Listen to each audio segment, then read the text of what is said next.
pour cette dernière séquence de l'émission, nous sommes rejoints par Catherine Blanc, sexologue et psychanalyste à Paris. Bonjour Catherine. Bonjour à tous les trois, je suis ravie. Aujourd'hui, il y a du monde dans ce studio. Oui, le professeur Jacques Blecher est resté avec nous pour cette dernière séquence de l'émission. Merci de cette gentillesse. Voilà.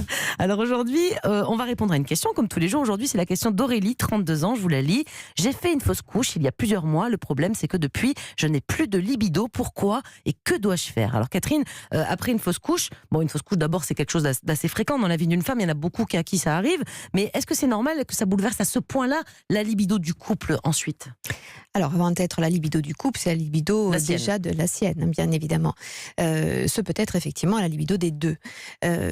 Effectivement, si c'est assez, j'allais dire, classique de perdre un bébé en cours de fabrication, il se trouve quand même qu'aujourd'hui, on a des moyens de savoir très tôt qu'une femme est enceinte. Donc, elle n'est pas encore à la date même de ses règles, qu'elle attend déjà, comme le messie, de savoir si oui ou non elle est enceinte. Donc, il y a beaucoup de projets dans la fabrication d'un bébé pour toujours, enfin de toujours, mais particulièrement aujourd'hui où les femmes font des enfants plus tardivement, parce qu'elles s'adonnent d'abord à des études, à une installation professionnelle ou de couple, etc.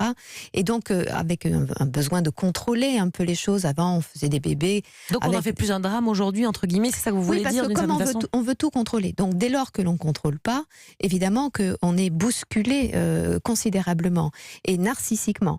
Et il y a quelque chose de l'ordre, effectivement, de l'incompétence ou de la peur de ne pas y arriver, surtout qu'à notre époque, la PMA ne concerne pas que les gens qui sont seuls, mais bien aussi ceux qui sont en couple, parce qu'il y a des difficultés de part et d'autre, chez les hommes comme chez les femmes. Jimmy ? Et on est d'accord que c'est pas un problème hormonal, parce qu'on aime bien dire ça pour les femmes, c'est hormonal, c'est hormonal.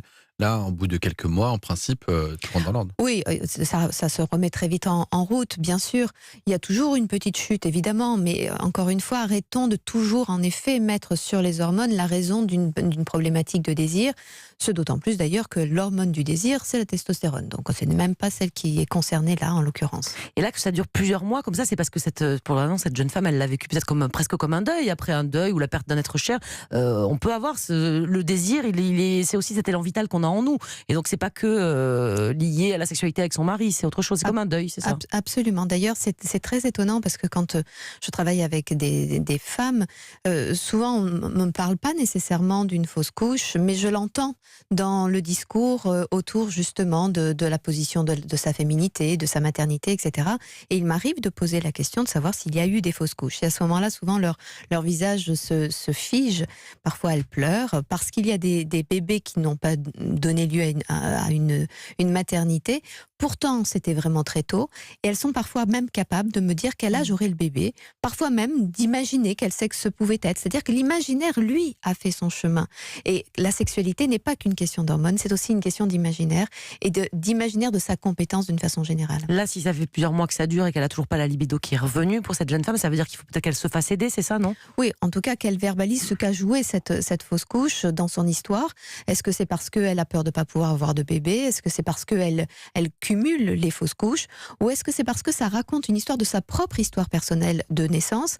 Parce que, par exemple, le bébé qui allait naître racontait un point important, par exemple sa propre venue au monde. Vous avez des personnes le bébé qui ne naît pas, c'est celui qui correspond à sa place dans la fratrie. Et c'est comme une sorte d'éviction de soi-même qui s'est jouée symboliquement et de façon bien sûr totalement inconsciente et qui fait qu'elles ne sont plus animées de ce que vous disiez très justement, de cet élan de vie pour elle-même, dont la sexualité en est l'expression. Donc consulter peut-être son compagnon, il peut lui aussi l'aider. Enfin, qu'est-ce qu'il peut faire éventuellement, le compagnon de cette jeune femme pour... Alors souvent les messieurs sont un petit peu moins tenus par cela. Donc il ne faut pas qu'ils dramatisent plus que de raison, mais ils doivent comprendre aussi que pour une femme, ce peut être une histoire compliquée. Donc être à l'écoute, sans pour autant se laisser embarquer trop longtemps.